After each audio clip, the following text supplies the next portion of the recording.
Greetings, I'm Demonac, and it's arena time. Alright, I'm 5-0 with my strange little mage deck. It's time to see how I screw up. So it's coming soon. The opponents are going to get a lot harder. I'm expecting a lot more mages, druids, paladins, stuff like that. Warrior, that's different. I'm also expecting to run into a lot more epics. This is not my ideal starting hand. These guys are all great, but not right now. I'd love to keep the Shield Master, but I think I'm actually going to pitch him because I only get 3 cards, and I really want to get something I can cast early on.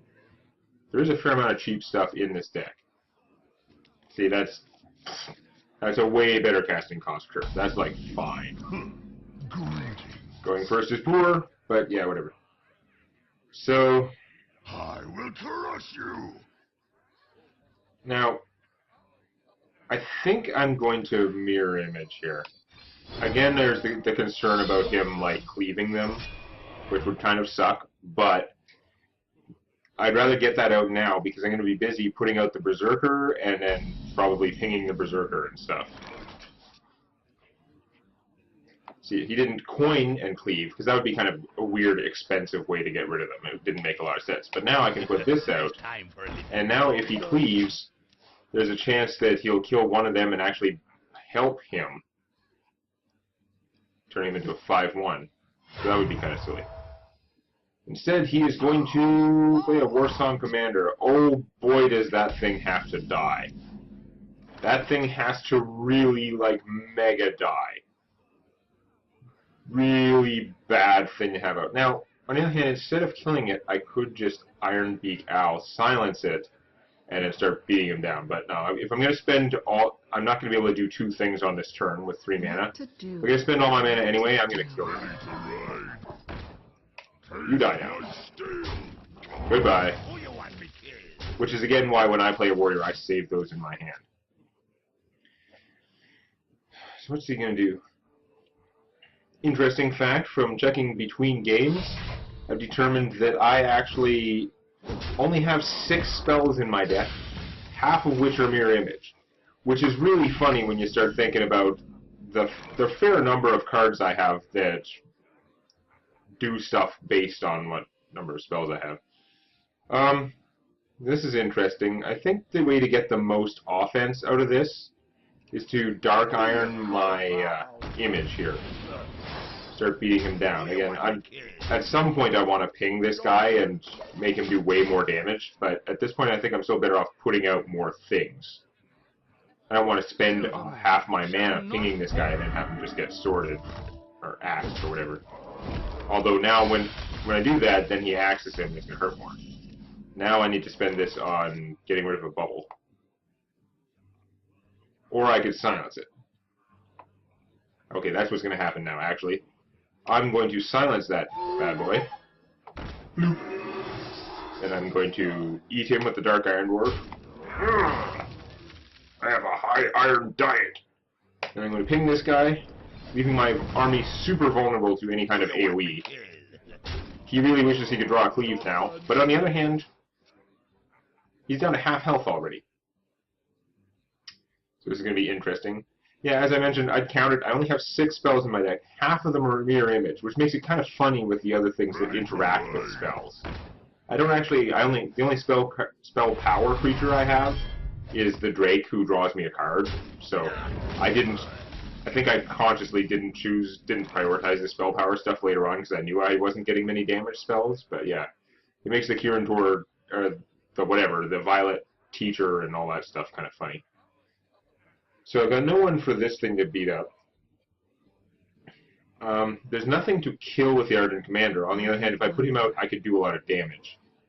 I think I'm more concerned with my opponent wiping all my forces somehow. So I'm just going to play the Water Elemental. Beat him down with this stuff I have in play. Just kind of conserve cards, you know. See how it goes. Because he's going to have to do a hell of a lot to come back from this. Wearing my wrong glasses. These ones are reduced glare. Although they're not actually the prescription isn't done quite as well. I got them online, and I don't know. It doesn't seem to be quite as good as the glasses that I got done by a proper optician, but these also cost like $12 instead of $200. Okay, so he froze this, which is, you know, kind of ironic since what it does is freeze things. I could just freeze his guy and continue the beatdown, or I don't quite have enough mana to play the Argent Commander and ping it. So you know what? I'm just going to freeze this guy and continue the beatdown. That seems like the way to go. I'm going to make it very hard for him to recover in any way. Plus, next turn, I can, if necessary, just Argent Commander and then ping this. Although at that point, I'm pretty sure I'd just be killing him anyway, so that's not going to happen. It has almost as much life as him. I'm so glad that cleave did not come earlier in the game, and it didn't hit my 4-1. So I'm okay.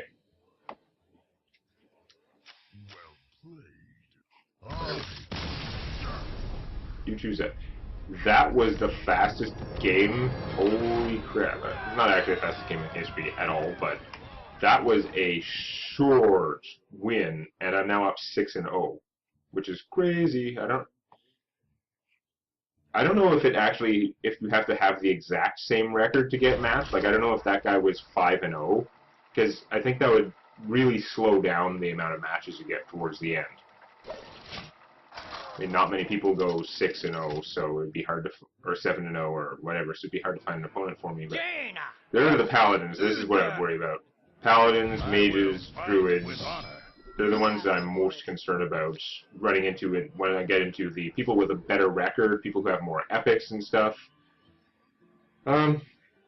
This is actually quite a good hand, but I'm going to get rid of the Silver Hand Knight because I might get something cheaper. There we go. I often like to get rid of a 4-cost card too, but I usually have less low-cost stuff in my deck. I knew I was going to get a fair amount of low-cost. Like, I already had enough low-cost stuff I didn't need anymore, and I was probably going to get more, so keeping the Mogushan Warden was fine. That's a bit of an annoying guy to have out there. There's not much I can do about it. Like, I could coin out a Pint-Sized Summoner for him to trade. I don't see the profit there, so I'm going to leave him for now. My next turn I'll probably ping him, and we'll see. The opponent's definitely going to get a leg up early on, but that's not the end of the world. So yeah, I'm thinking kill this, and then next turn probably drop the Warden. His 1/7-ness is pretty threatening to the token army this guy's probably generating. Now I can't see what's going on because I accidentally moused off the top of my screen. There we go. Played a mind control tech. Obviously doesn't do anything early on, but that's totally respectable play because the reason you play these guys is because they're still decent all the rest of the time, and then if they get to do their thing, then they're really good. Now, an interesting thing here is I can play the Pyromancer and then coin, which would kill that off. That's really not very impressive at the moment, though.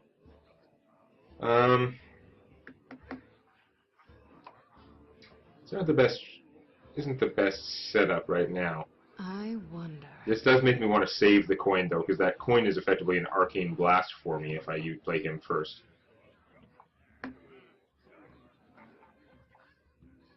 So I could coin out the Warden, or I can just play a Harvest Golem and save my coin.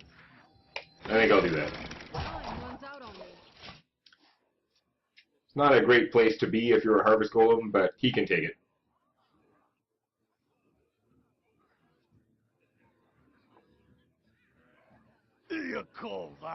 That's not good. That is not what I wanted to see. Its forces are now fat. So...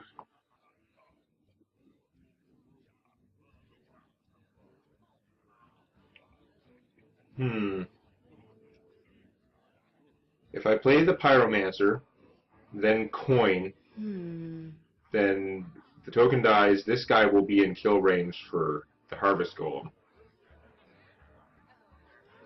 And that would be a pretty good thing. I'd be sitting there with 3 mana to spend, which would just put out the Kirin Tor guy. I mean, it wouldn't be that impressive, but it would be okay. Like, I'd actually rather have the Warden out, but I think that might be the way to go.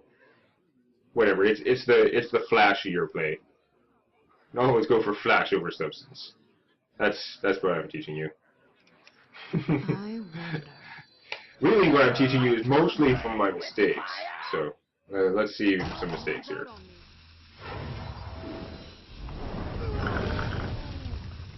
You go bye-bye. And what about you? We have many secrets. I took a lot of damage there, though. I'm getting rushed down pretty hard. It's not a good feeling. Ow. Yeah. I'm a little concerned. If you played something with taunt, that would also not be great. What do we got? He's not sure what to do. I did put out there was a big swing in the amount of stuff in play that turn. Let me think. He had this giant army, and then now he has like 1 decent guy, and I have 2 decent guys. And a backup. Squire, attend me. Excuse me. Well, that would equalize the armies quite unfortunately. Now, is he going to keep racing me, or he's going to do nothing? That is very weird that he didn't... Like, he forgot to attack me, I think. Like, I think he was deciding, no, I don't want to trade with that, but he should attack. Or did he? I don't think he did. So something with taunt would definitely be nice. I can't... My stuff is all even cost, so I can only do one thing no matter what. That's pretty annoying.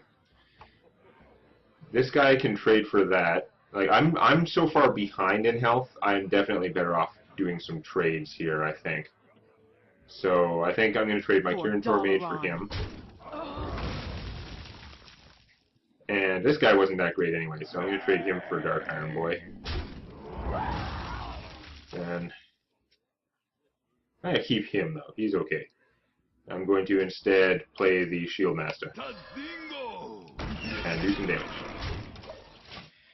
It may be a big mistake to leave someone alive. This is a paladin. They have some crazy buffs. Like a Blessing of Kings would be very unfortunate. Unfortunate. But, I don't know. I feel like I need to do something. Okay, well, it's very unfortunate that he has a way to kill this guy with drawing a card. That sucks. But it's not the end of the world. Frostbolt! Yay! If I play the pint-sized summoner first, that only costs 1. I'll bear that in mind for whatever turn I plan on doing that, because probably not now. And it doesn't even matter. I probably am playing the summoner now. Now what I can do is I can hit him, I can ping that, which is pretty good. And that means maybe what I actually want to do is Dark Iron Dwarf and increase my damage here. It's kind of weird. Like, it's not great putting it on something so fragile, but you can look at that another way. Now I've taken this creature, which was worthless and had no priority, and I've made it something that's worth his while to kill, that he might spend effort to kill. So it's kind of spreading out the aggro. That is one way to theory craft. There's one way to make the argument. That doesn't mean it is right or smart, but I don't know. In this case, it did mean doing 2 more damage to him right away and having a 4/4 in play instead of like a 3/6. Like, it's much more damaging than the other 4 costs I could have put out. I am so glad to see that Flame Strike. I don't think I'd want to cast that now. Right now, I kind of have the advantage, but having that Flame Strike as an option is very good. So I can play the Summoner and Frostbolt his Ghoul, and that would cost a total of 3 mana. I'd still be able to cast something else. I think that's going to happen. Oh wait, I'm confusing her with the other one. That is not going to happen. Stupid gnomes all look the same to me. I have the other one that costs 2, is a 3/2, and makes all your spells cost 1 less. Oops. It's not the end of the world, but it doesn't make me happy. So now I'm going to have to take a bunch of damage on my Dark Iron Dwarf to end that stupid Ghoul. which is not that bad, but it's not what I wanted. And I'm going to play the Warden, who will protect the crap out of my little 4-1 guy. So that's still a plan. Nothing wrong with this play. It just sounds stupid because you heard my stupid logic that was wrong based on miscommunicating what card it was. Ow.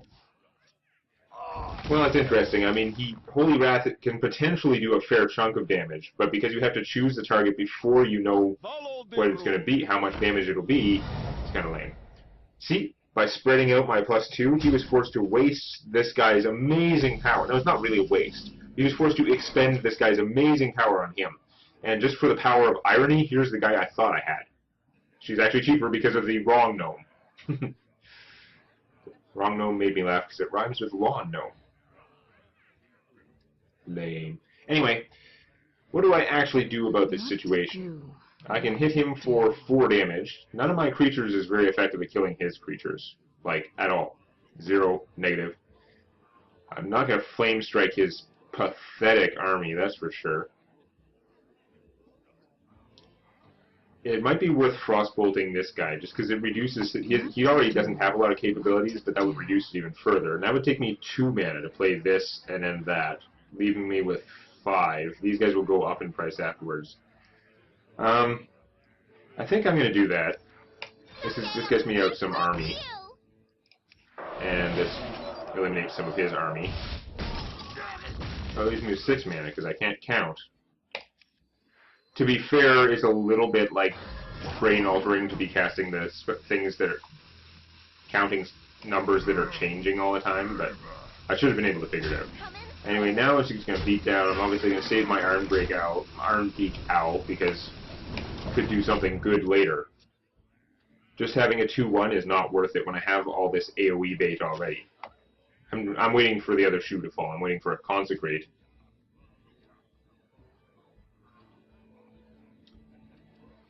My record is like, what, 5-0, 6-0 now?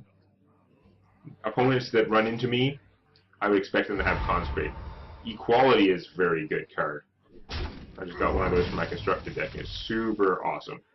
Especially silly when you can, if you're lucky, and you can Equality Consecrate, and it just wipes all enemy minions. Sick. However, well, he's got lots of mana and lots of cards. He can still put out some stuff. But I don't know. I'm still doing okay. That's pretty annoying. He might have to get silenced. I'm thinking, yeah, because if he has this guy, he also probably has some weapons that he plans to trigger off him. So I'm just going to silence that. And 6, 7, 8, 9. I can kill my opponent in like 2 turns if he can't stop me somehow.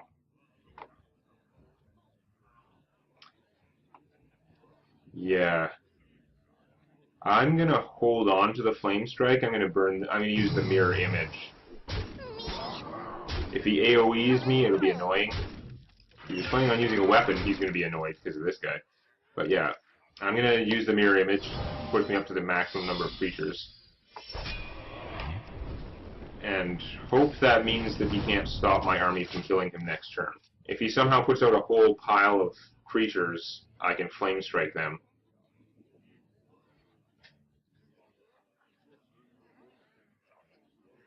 He really needs an AoE. 1 AoE would be devastating. Yay! Those were 2 pretty quick games, I feel like. It's going to be a short video. But yeah, so that leaves me at 7-0. I'm pretty sure I've been 7-0 before. I don't know if that one was recorded, but there was a run where I was 7-0, and then I lost 3 in a row. I'm getting a good prize either way, but I would really love to get at least 1 more win. If I get 2 more wins, then I win the internet, or at least the arena, because apparently 9 wins is the maximum. So let's see next video if I beat my record in the arena, or fail horribly and get crushed, basically. Next time, show some love to the like button. And don't forget to subscribe to Demonac Games for more Hearthstone Arena and Scrolls Judgment videos.